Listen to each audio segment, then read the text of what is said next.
আমড়ার season চলে আসছে আর আমড়ার আচার খাবো না তা তো হতে পারে না। আসসালামু আলাইকুম, কেমন আছেন সবাই? আশা করছি নিশ্চয়ই ভালো আছেন।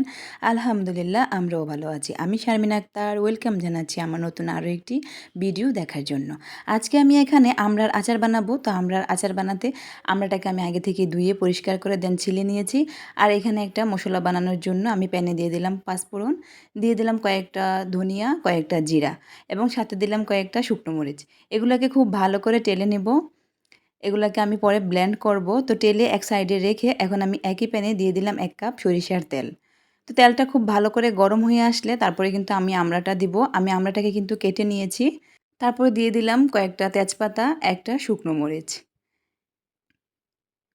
তেলটা খুব ভালো করে গরম হওয়ার পর তারপরে দিয়ে দিলাম কয়েকটা রসুন। আমরা জানি আচারে কিন্তু রসুনের ফ্লেভারটা আসলে খুব ভালো লাগে খেতে। তো এজন্য কয়েকটা রসুনও দিয়ে দিলাম। আর রসুন তেল গরম হলে তারপরে আমি আমড়াটা দিব। এই তো আমি আমড়াটাও দিয়ে দিলাম। আমড়াটা যখনই কিনবেন তখন একটু বড় দেখে কেনার চেষ্টা করবেন, আর বড় আমড়াটা না একটু মিষ্টি হয়। তো এখানে দিয়ে দিলাম লবণ এবং সামান্য একটু হলুদ আর সামান্য শুকনো মরিচের গুঁড়ো। সব কিছু একসাথে খুব ভালো করে নাড়াচাড়া করে নিতে হবে, যেন সবগুলো আমড়ার গায়েই লবণ, হলুদ, মরিচ লাগে আর কি। তো ভালো করে নাড়াচাড়া করে আমি এখন ঢাকনা দিয়ে ডেকে দেব। আর একটু পরপর কিন্তু নাড়তে হবে।